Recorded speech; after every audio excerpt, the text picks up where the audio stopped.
Hello, everybody, and welcome back to the 10 Rules of Business podcast presented by Performance University. I am your host, Mr. Sean Kirby. And yes, I said Mr. First time I've ever done that. But Mr. Sean Kirby, joined by Mr. Kirby, my father, Mr. Mike Kirby himself. Thank you, Mike. Good morning. Good morning. 9:35 a.m. in the midst of tax season. It's one of our favorite times of the year. We get to see everybody that, I'll say most everybody, because the amount of people post-COVID that are now emailing their tax stuff in has risen substantially. But those clients that we haven't seen for a year, it's always good to see them, see what's going on in their world. It's pretty crazy what you, when you haven't seen a client for 12 months, what kind of stuff goes on in somebody's life in 12 months. We describe it as the circle of life because somebody maybe had a new baby, somebody lost a spouse, a parent. So we hear the good, the bad, and the ugly for whatever happened in the last 12 months. Thankful to be, somebody that they trust enough to talk to about those things. And yeah, always keep a box of Kleenex.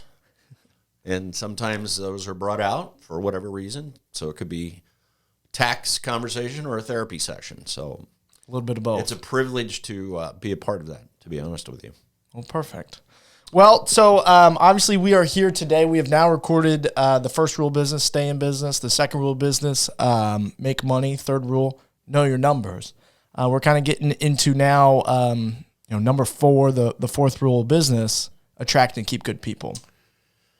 So of all of them, I find this one to be the most fun. And if you go back to rule number 3, know your numbers. And one of our primary rules is when it's costing you not to do something in business, you better do it. And the one that is always a bit of a challenge, one you put the most thought in, is headcount, because it's the most expensive. And adding new team members sometimes presents a risk. Will they culturally fit? Are they competent to do what you're asking them to do? But there's a system to it. Our last 2 or 3 employees have come from the website Indeed, and that's our first screening process, where you put an ad out there, and it is somewhat comical at times, some of the resumes you get for the specifics of the job description. I'm encouraged by people's optimism and their ability to think an accountant is probably a need that is filled by somebody who's never actually crunched numbers. But that's okay. I mean, you never know. It's the law of large numbers. You'll eventually get to that one resume that pops out to you. And this morning we're just going to talk about how to attract and keep good people. And that's in today's market. When I'm visiting with our small business owners, it's one of the biggest challenges they have. Is I don't care if it's a restaurant owner, a contractor, a medical person, a doctor's office, dentist office, they're all looking for good people. And because it's costing them not to have it. We have one contractor that just the other day told me that if I could find a dozen people, I could run 4 more trucks and have all the business I want. But they're struggling finding not just qualified people, but just anybody. The whole time you and your sister were growing up, I would constantly preach to you that the number one rule is get up, dress up, and show up. And I don't know why for some people that is the most difficult part of keeping a job, is getting up, showing up, and dressing up. But for us, we're going to talk about how to attract and keep good people. And I think it starts with your organization. And I learned a long time ago that there are 3 things that every single person's looking for. They're looking for an opportunity, they're looking for an environment, and they're looking to make money. And so we're going to break that down a little bit. So an opportunity for what? An opportunity to grow personally and grow professionally. An environment that's fun, it's motivating, it's challenging me to be better. And then everybody wants to make money. And the interesting thing to me is I listened to one of your podcasts with an individual that's involved in multi-level marketing. Alyssa Alsup. Yeah, fantastic interview. And a couple things that jumped out to me was, she had $3.68 or 86 cents or something like that in her checking account. And she took a leap of faith. And in those multi-level marketing deals, it's all about opportunity, environment, and money. And generally money's last. But individuals will come to you generally for those three things. They'll stay with you if you have at least two of the three. In multi-level marketing, because it's a slow grind to build your business, the money's the last part of it. But the opportunity, it's sometimes presented as this multi-bazillion dollar opportunity. And then the environment is so fun. It's motivating. You're thinking differently. You're reading books. You're listening to tapes. You're listening to testimonials of people that have made it. It's an exciting thing as a human being. You plug into something like that, and all of a sudden you're going, I'm becoming something I never dreamed I could be. So how does an employer take a piece of that and sort of plug it into what you do on a daily basis? You're not a multi-level marketing operation, neither are we. But those same drivers that get people excited can be applied to your business. So in here, opportunity is broken down to, here's what we do. If your background is somewhat associated with that, or even if it's not, we will start with some goal planning, and that starts in the interview, and we're really asking them the questions. Where do you want to be? What do you want to do? Where do you want to go? What do you want to see? What do you want to learn? What do you want to achieve? And so we're listening to those answers. The resume itself, I learned a long time ago, it's not how much education you have, it's how you use the education you have. So most jobs are just looking for people that will show up, have an eagerness to learn, want to be a part of the team, want to apply themselves, and along the way, they start to help you make money. In the beginning, they're kind of an expense because the learning curve of whatever you're asking them to do. But if they're willing to show up every day, that's the biggest win you've got. The second thing is you got to be very clear on what you want them to do. And that's where internally we use a lot of systems that are transferable, they're inspectable, they're measurable, and we can watch them grow. Sometimes we find people that say they want to do one thing, and as they get into it, they discover that may be not what they want to do. But that doesn't mean they're a bad person, doesn't mean that they don't fit our organization. And I like to use the bus analogy, where I'm driving the bus. It's my job to put you in the seat in the bus, but then I got to pick the right seat for you, and you've got to pick the right seat for you. And fortunately, internally, we have a lot of opportunities, a lot of different directions. If you like the real estate market, if you like accounting, you like tax, you like financials on the investment side, you get to pretty much paint your own picture based on what we do internally. And sometimes you may come to me with a new idea that we hadn't thought about, and we'll make an investment in you. So I think attracting and keeping people is about opportunity, environment, and money. And so I'll break those down. Grow personally and professionally with your opportunity, fun and motivating environment. And internally, we don't like drama.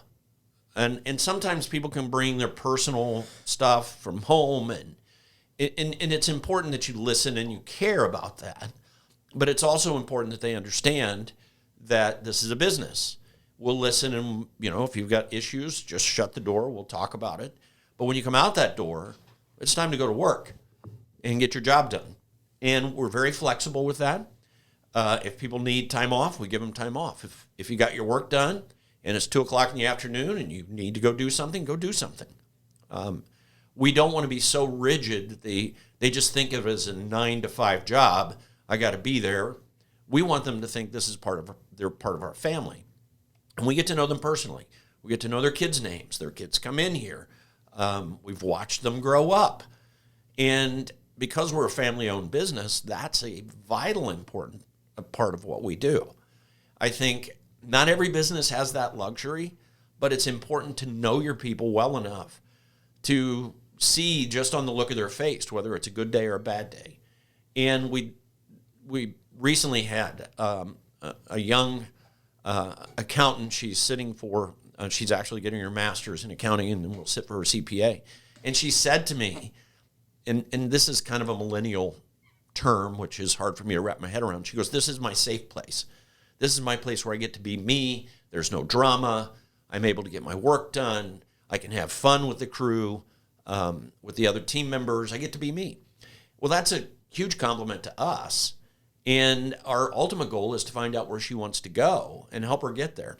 Because it's impossible to help people get what they want and not get what you want. And that's a fundamental philosophy that we have. If we really understand where these people are trying to get to, and we're doing everything we can to move those obstacles and pave the path for their success, we're going to succeed. And we don't lose people. Over the last 17 years, I can count on one hand the number of people that we've lost, and most of them just moved on to other opportunities or moved to out of state because they wanted to move to California. So we want to take the time to really understand and know our people. And I think one of the biggest things we can do above their pay, above their bonuses, is to say thank you. And we say thank you almost every day. Have a great night. We'll see you in the morning. Thanks for what you're doing. And I think people just want the acknowledgement. They want the pat on the back, the appreciation of what we do. And then we do things outside of this. Now, sometimes it's difficult to get everybody's schedule on the same page. That's probably been our biggest challenge since we've grown, is whether it's a Christmas party or we go bowling or come out to my house and we do the airsoft wars or something. But that's team building, and you get to know them on a little bit more personal level. And we like competitive people. We like people that like to win. And that brings me to the part that, when you're interviewing somebody, and if you keep in the back of your mind, we're going to train them for the job that we want them to do. It isn't how much education they have. Don't get me wrong. I mean, there are certain skill sets that people have to have in a technical position. You can't hire somebody that knows nothing about computers to come in and work on your computers. You can't hire somebody to come into accounting that's not a penny finder, that doesn't understand how accounting works. That's a problem. But if they're willing to learn, you can help them evolve into those positions. We're a huge believer in education in here. And it's not necessarily what I would consider formal education, that you have to go back to university. But you better find the books to read. There's courses online you can take. QuickBooks is a prime example. If you want to be a QuickBooks certified trainer, there are probably 6 to 10 courses that you take with QuickBooks. And next thing you know QuickBooks well enough that you become a certified trainer. So in here, we just roll out the opportunities for people. They kind of find their niche, the things that make them happy, that drive them to be better, and then they go to work.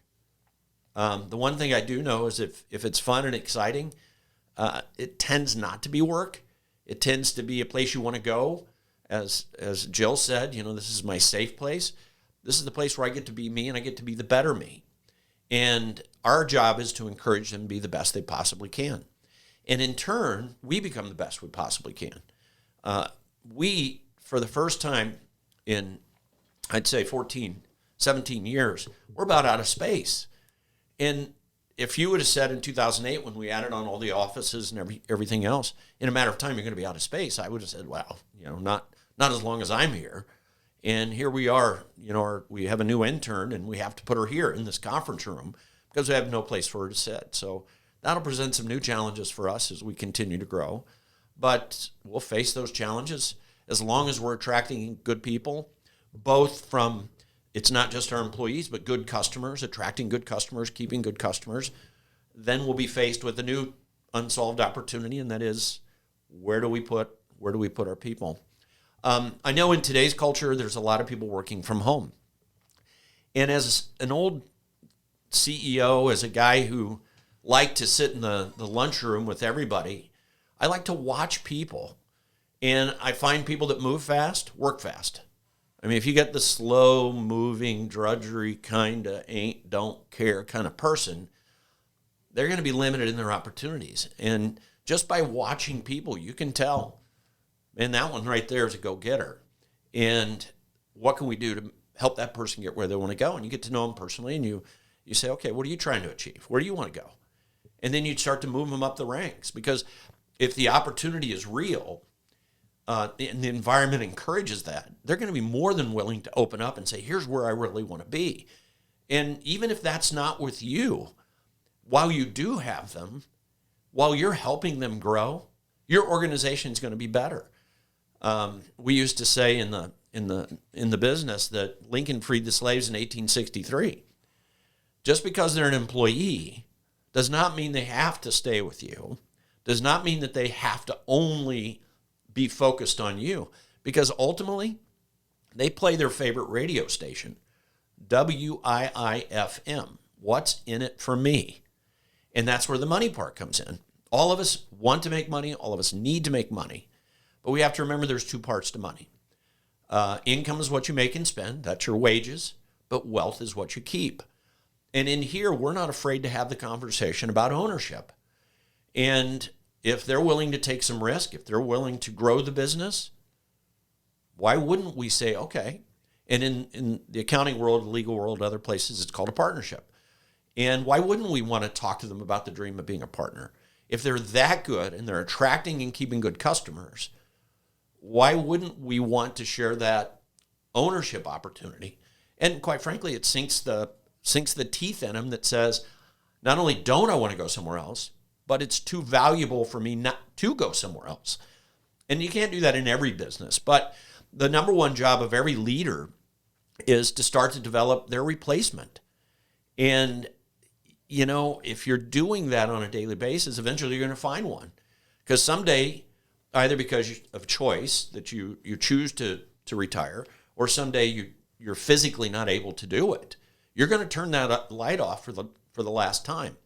You hope to choose your replacement that's going to turn it back on the next day.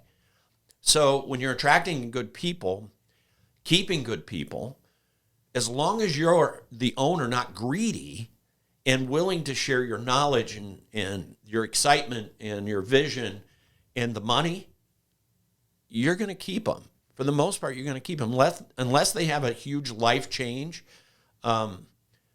that forces them to move or go somewhere else or do something because of that.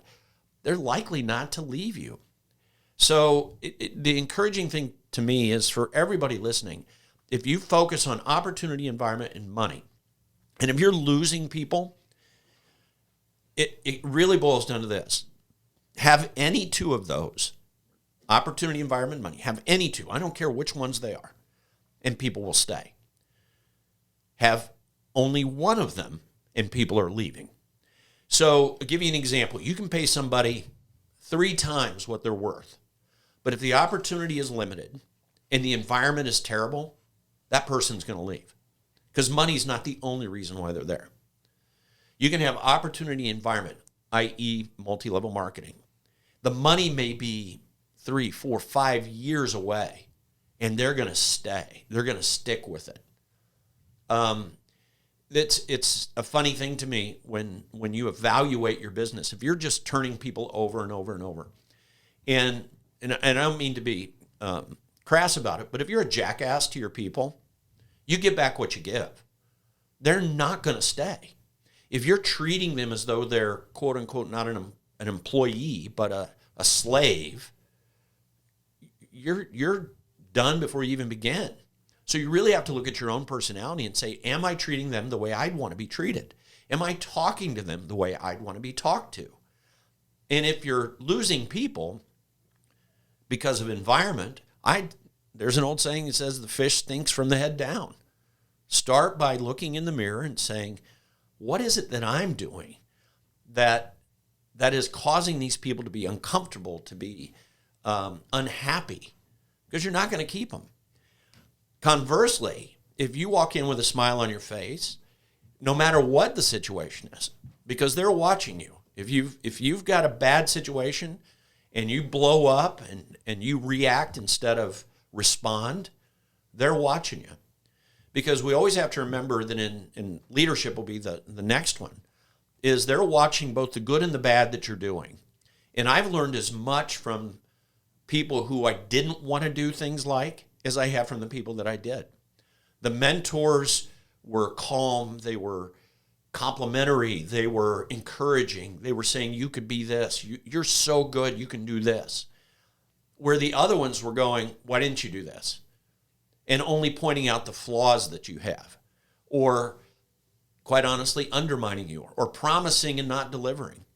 And that, to me, is another factor, is when you overpromise and underdeliver, your employees know that. And you can tell them, I don't overpromise and I don't underdeliver, and I don't want you to do that either. If you can do the job, I'll give you the opportunity to do that job. If you need help, we'll find you help. If you have obstacles, I'll help you remove the obstacles. But you own it. You own that job. I'm probably the worst manager that ever lived because I don't like to manage people. And people get it confused that that's the job. I think you manage things, but you don't manage people. Because no matter what I do, I can't motivate you.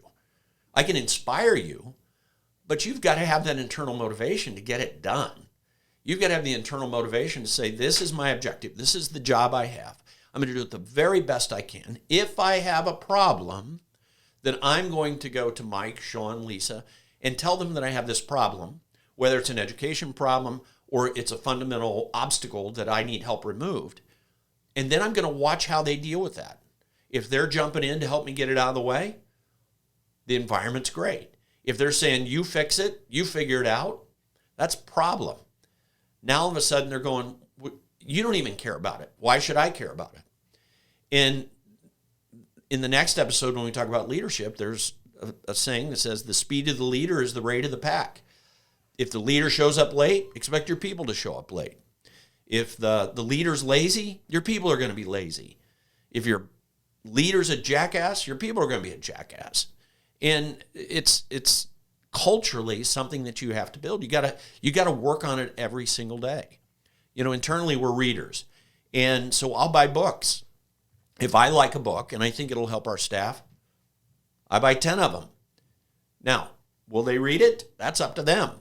But I at least am sharing the knowledge or source information or the creativity to where people need to go, man, he cares enough not to loan me a book, but to give me a book so I can highlight, I can write in the margins. So those are the little things I think that don't cost a lot of money, but they go a long way in building an environment that says, man, we're all pulling on the same end of the rope. And which leads me to the drama side of things.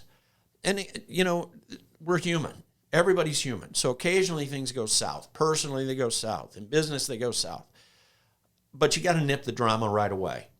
If you're building an environment that's encouraging and allows people to grow personally and professionally, you can't let drama start to tear that apart. If somebody's spending way too much time on their phone texting because they got problems at home, you got to pull them in your office and say, this has got to stop. You know, you're here to do a job. If you've got an issue at home that needs that much attention, go ahead and go home and take care of it. Or if you got an issue with a family member or somebody, just go fix it. But when you come in here, we're all working on the same end of the rope. And when other employees see you not doing your job, that starts to create a problem internally. So, and I think those are little things that you have to fix. And if you've got good people and they just aren't in the right seat on the bus, then you really need to think through. And I'd say go back to the goal planning side of things, because we do a goal planning with every employee every year. And it's, where do you want to go? What do you want to do? What do you want to own? What are you trying to be? What do you want to achieve? And if you see them failing or stumbling in the position you have them in, bring them back in and go, all right, maybe I missed something in this goal planning session. And you might find out that it changed. Maybe they tried something and didn't like it. That doesn't make them a bad person. You've already spent the money to hire them. You've already got them on staff. It's my job to go, okay, where do you need to be? And if it fits something else that we do, then we'll start trickling those opportunities to them to see how they're doing. And ultimately, they're either going to step up and start generating what I would consider value, or sometimes you got to have that conversation that says this just doesn't work.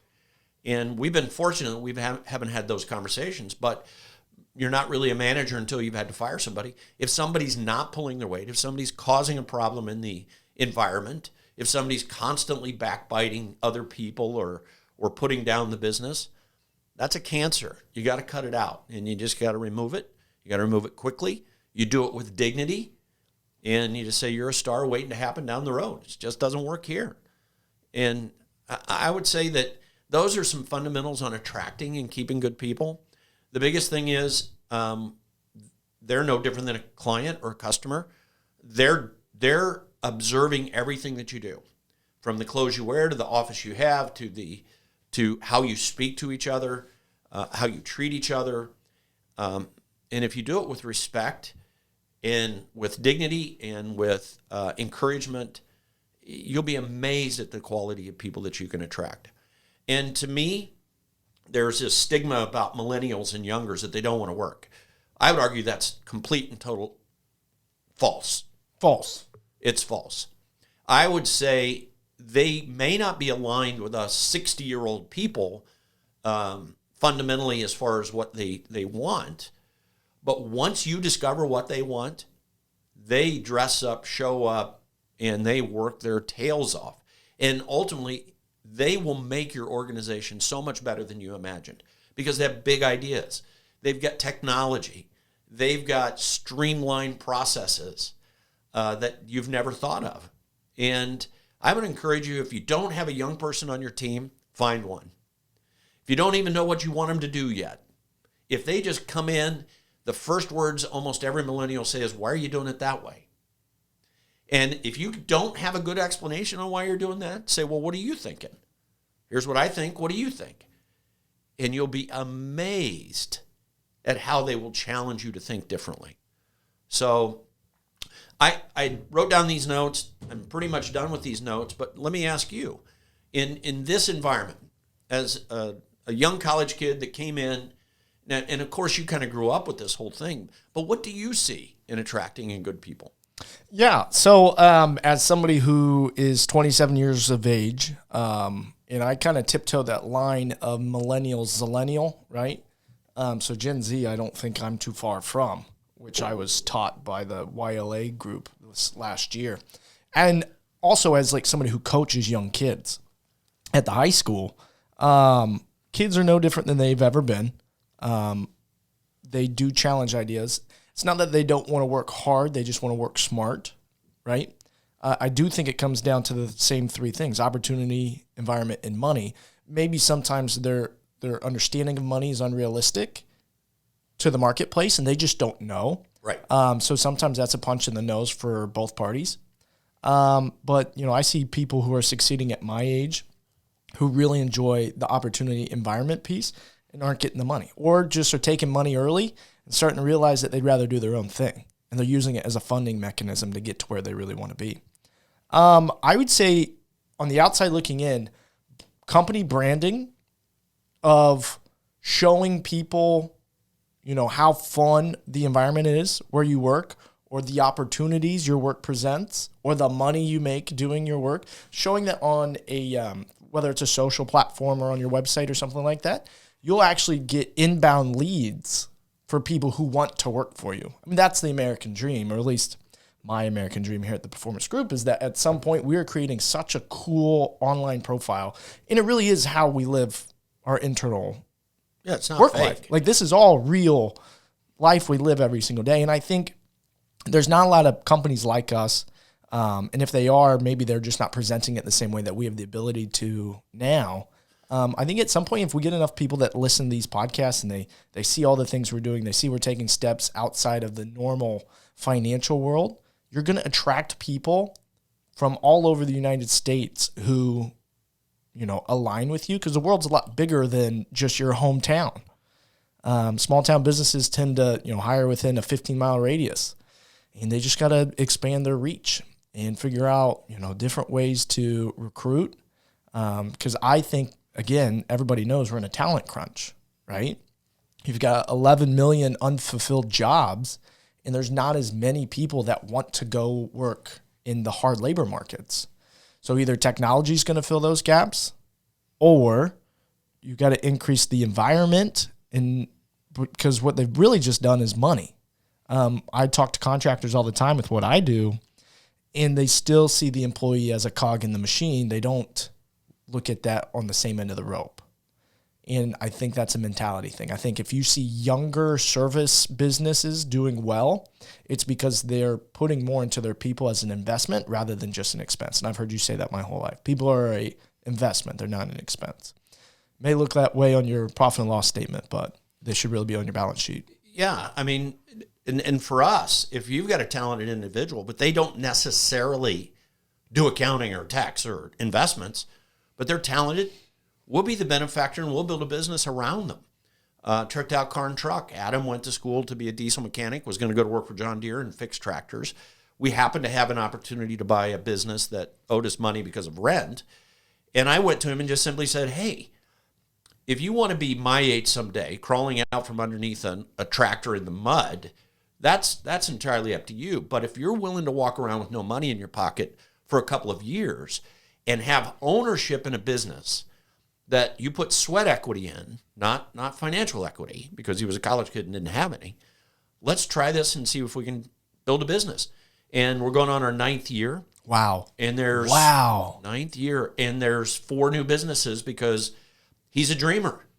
Yes, and he is. He comes to us and says, I've got an idea about this. I've got an idea about this. And it's been fun. I mean, has it been work? Yeah, I mean, it's been work. Is there risk? Yeah, there's risk. But at the same time, it's fun. And I know he lies awake thinking about that business every day. I don't, because he's my partner. He wakes up doing that work every single day. Now, don't get me wrong. There's controls, there's inspection, there's measurements, there's all of those things. But it's fun to think that we took a kid who was going to work on tractors and trucks, be a greasy mess his whole life, and literally have built a $500,000 business with 3 other businesses that have spun off from that in 9 years. And 10 years from now, it'll be $2-3 million business. I don't think he could ever go to work for anybody other than himself. I mean, once you've got that freedom and once you've got that, I would say, confidence that, hey, I can do this, why would I ever go to work for somebody else? And now we're attracting and keeping good people down there because they see the same thing. They go, this isn't unlike anything we've ever seen. We've got, an ownership, partnership, big dreams, big visions, and I get to be a part of that. And we sit down with them just the same way we do with anybody in here and say, where do you want to go? What do you want to do? What do you want to be? What do you want to achieve? How can we help you do that? And to me, that's the most fun. I'm more of a coach anymore than I am. I've never been a manager. I'm terrible at managing. But, as far as the vision and the leadership, I'm really latching onto you guys and your visions and saying, what obstacles can I move in order to help you get there? And in turn, help enough people get what they want, you always get what you want. You can never get more than you give. Amen. And to that, I think that's good enough. So people, attract and keep good employees, good customers, everybody else. I think, especially in today's environment, this is one of the most important rules. It's the hardest rule, and it's the biggest pushback we're seeing culturally, where people, they're willing to say no to employment and go figure it out. Yeah, and these 10 rules will apply to them. I mean, that's transferable. And if you're doing it on your own, you got to do the same things that we're doing. And you take a page out of attract and keep good people, attract and keep good clients. It's transferable, it's inspectable. Measurable. And it's measurable. Good enough for me. Thanks, Dad. Today was fun. Yeah, today was fun. See you guys. Thanks. Bye.